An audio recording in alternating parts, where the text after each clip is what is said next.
बरेच वेळा घरी एअर प्युरिफायर वापरले जातात. मग ते कितपत योग्य आहे, वापरायचं का नाही वापरायचं? सो एअर प्युरिफायरचा वापर हा आपली नीड बघून केला पाहिजे.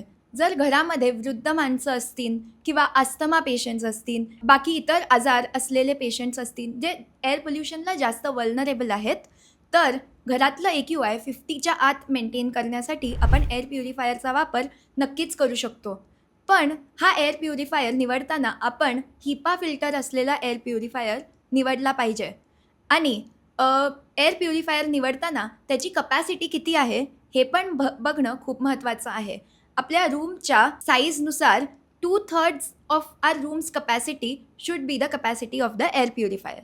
सो हे दोन एक महत्त्वाच्या गोष्टी आहेत जे एअर प्युरिफायर लावताना लक्षात घेतले पाहिजे. आणि खूप महत्त्वाची गोष्ट, एकदा एअर प्युरिफायर लावलं की आपल्याला असं वाटतं that we are safe and our job is done there, but it does not end there. Air purifier लावल्यानंतर त्याचं मेंटेनन्ससुद्धा तितकंच महत्त्वाचं आहे.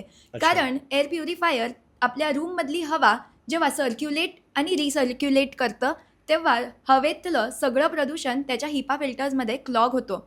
आणि after some time you need to change this HEPA filter, otherwise air purifier will actually give out bad air or polluted air in your room. So त्याचं मेंटेनन्स पण तितकंच इम्पॉर्टंट आहे.